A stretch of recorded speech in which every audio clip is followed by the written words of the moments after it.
You too, people. As Rudy likes to say, buckle up, Buttercup. Oh boy. Today, we got a little bit of a teaser over on IGN of the Final Fantasy X Magic the Gathering crossover. I do not actively play Magic other than dabbling in Arena here and there, so I'm not like inversed with the Commander format, but these cards look good. I do love me some Final Fantasy. The commander decks are based off of 6, 7, 10, and 14. I have the number of hours I spent with Final Fantasy X when that game came out is ridiculous.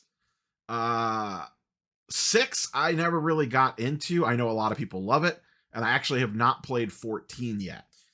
I like the days of turn-based RPGs, not the action combat-y style.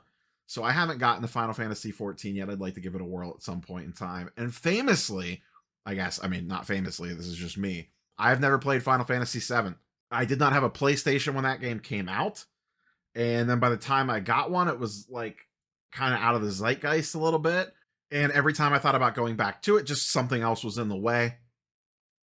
My plan is, once they finish the remake, to play through the remake, but I don't want to start it until they're all out, because I don't want to finish one of the games and then wait 5 years for the next one to come out. So I'm just waiting for them all to be out, and then I will play Final Fantasy VII, the remake. But I am familiar with the characters. I know who Cloud is. I know who Sephiroth is. We do have a few preview images here I will flip through. But that is the gist of it. Each commander deck is based around one of those 4 different games, and they are doing this as a precursor to a full set release. So collector edition boxes, play boxes, the whole 9 yards.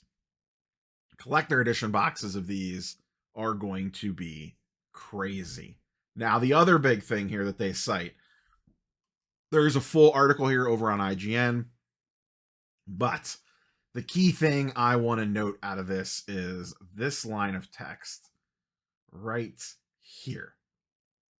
All 4 of these decks will be available in both a regular version at $70 a pop and a collector's edition version at $150 a pop. So you're looking at $600 for a set of 4 of the collector edition ones, and $300 a pop for a set of 4 of the regular ones. Now, as the article cites, this is very similar to what they did with the Warhammer decks. I will say I pulled up some data on those. The Warhammer decks have performed very well. Very, very well. This is the base version. These are now up to $500 for a set of 4. These have really taken off probably the last 3 months or so. You could see that rise in the TCG player graph there, where these things kind of went absolutely nutty. Basically about the last 6 months, since about, let's see, when did they go super crazy? About the back half of the year. Mid-July, they were still $200 for a set of 4, and then they just went right to the moon. And they are upwards of $500 now for a set of these things. And boy, now that I look at this, and I don't like to get caught up on inventory on hand, there are not many of these listed. Only 12 with 7 current sellers have these up. I actually have a case of these sealed. I have one tucked away.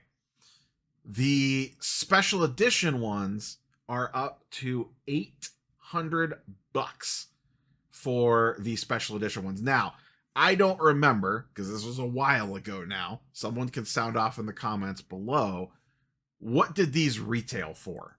I don't remember what these retailed for. I assume it was maybe like 50 or 60 a deck.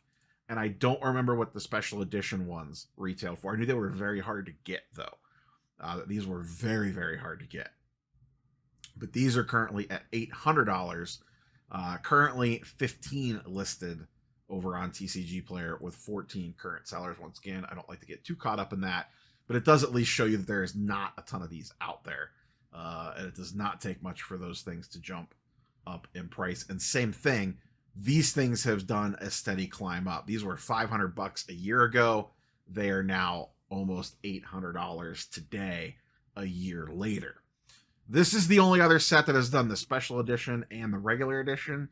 Just for comparison's sake, I did pull up Fallout, which is just a regular one.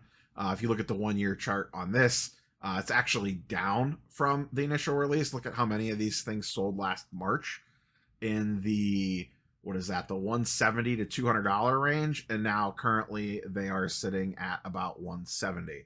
So a lot of people, and they actually got a lot cheaper than that at some points in time to buy in. So these have not taken off super well. I do have a case of these laying around as well. Lord of the Rings has been all over the place. They did not do a specialty set of these. I have 2 cases of these sealed floating around.